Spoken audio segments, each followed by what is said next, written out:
So the Racing Post alerted punters to a huge gamble yesterday after bookmakers advised caution for an unusual 33-1 gamble into 7-2. Bookmakers are such a considerate and honest bunch, aren't they?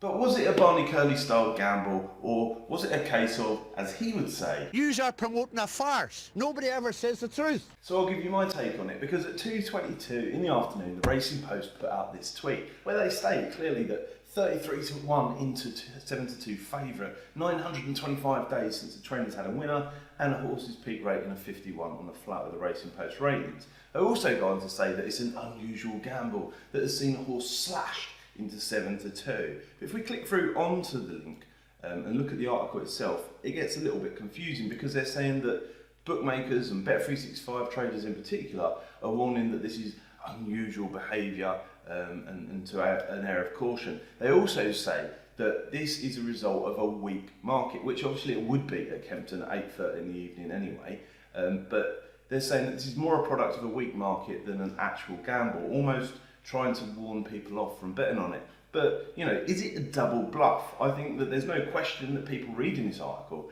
would have then parted with their money, or, you know, punters that follow the Racing Post would have been all over this. They talk a little bit about the trainer and its historical performances, all the usual kind of stuff that the readers of the Racing Post probably like to see.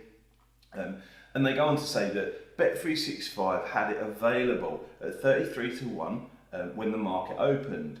And they say that it's shortened to 7-2 as a result of their traders needing to consistently slash the prices, which probably really means that they were tracking the exchange price, and the money that was going on the exchange made them act. More on that in just a second. It says that there isn't fortunes around for it, which is a little bit of a strange thing to say, considering getting its own bespoke article released in the Racing Post before the race even goes off. It then moves on to a comment made by Betfair Barry, where the Racing Post have contacted him to talk about activity on the exchange, and he says that, you know, early on the majority of the money matched on the exchange was that for that particular horse, which obviously ties in with the price crash. Now, I say the price crash, we'll talk about that in just a second. At the bottom of the article, you've got the classic Racing Post plug for their latest affiliate sponsor and link, where you can click directly on it and place a bet with them so they can get some nice fat affiliate commission. And you'll also notice that the price is actually 5-1, which is quite confusing. So I've investigated a little bit further here and looked at the prices and the times they changed and stuff like that, and I'm going to share that with you right now as a way of seeing the truth for this actual situation and what's happened here, because bookies rarely sponsor the truth. This channel is sponsored by the truth and you guys, so don't forget to tap the like button down below if you find this content interesting or useful. Now, if we go over to the Racing Post itself to look at the price history, you'll see that there's been many price changes on many different horses within this race, but I doubt that doesn't have any historical prices, you know, above sort of 3-1 going back into the past there. Now that could be just that they're sharing only a certain amount of prices for the historical movements of this particular horse. So I didn't want to go all in on William Hill there, because Bet365 is mentioned within the article. So if we move over to Bet365, you'll see the price history on Bet365, something that they have tracked elsewhere for other runners. Looking at Famous Dynasty, where it was previously 34.0 in decimals, obviously being 33-1 in fractions. But if we look at I Doubt That, the last price that is shown historically, and there's only one price shown historically, was 5.0, and it's now drifted even further to 5.5, being 9-2, which is maybe why they changed the headline afterwards, I'm not too sure. But it's certainly not that historical price crash from 33-1. But I didn't want to stop just there, so I looked further onto the exchanges and also Odds Checker, which we'll go through both here. Looking at Odds Checker, I don't know if you know you can do this, not everybody does, but there's a handy feature there where you can click on I Doubt That and see the times at which the bookmakers' price changes went in. Now there's a word of caution with this, because there are affiliate feeds feeding into Odds Checker, and there's already delays built into the affiliate feeds, so it's likely that the prices changed at least a few minutes before they appear on Odds Checker.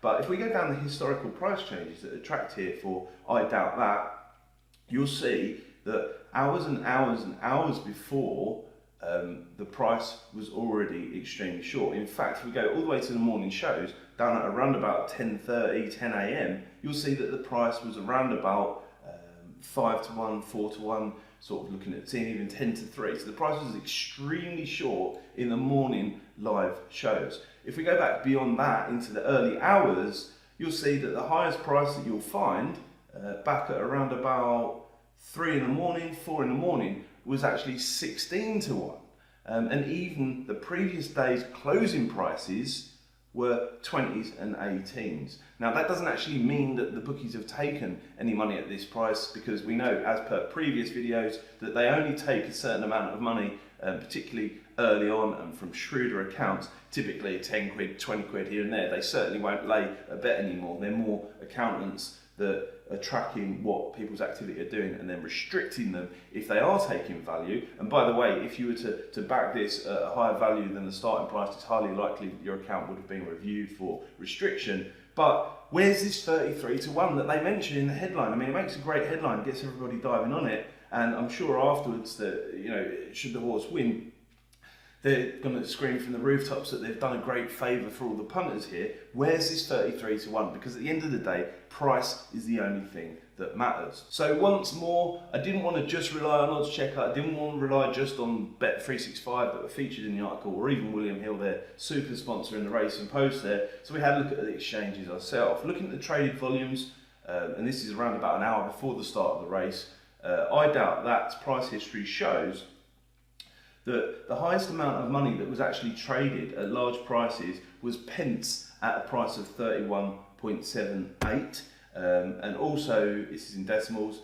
also below that you'll find that there's only, you know, a few pounds here and there matched at those prices. The real money didn't get matched on I Doubt That until it was around about a price of 9.2, which is a drastic difference from the 33 to 1 that they quoted in the Racing Post. The majority of the money was matched at 6.6 and around down to 6.2, which is obviously fractional odds of 5 to 1. So in this instance, a somewhat strange article from the Racing Post leaves my verdict as Yous are promoting a farce. which is nothing out of the ordinary. In this instance, the horse did go on to win, even though it was via a very small margin. So it could be that this was an early gamble, but either way, it was highly exaggerated and brought out of context, bringing the majority of punters and general betting public to the party at an extremely undercut price, probably helping Bet365 balance their books in the process. But it's not the first time that I've noticed what I would consider to be truth bending from the Racing Post this month. Check out this video here where I react to one of their articles about horse racing and affordability. Thanks a lot, see you next time.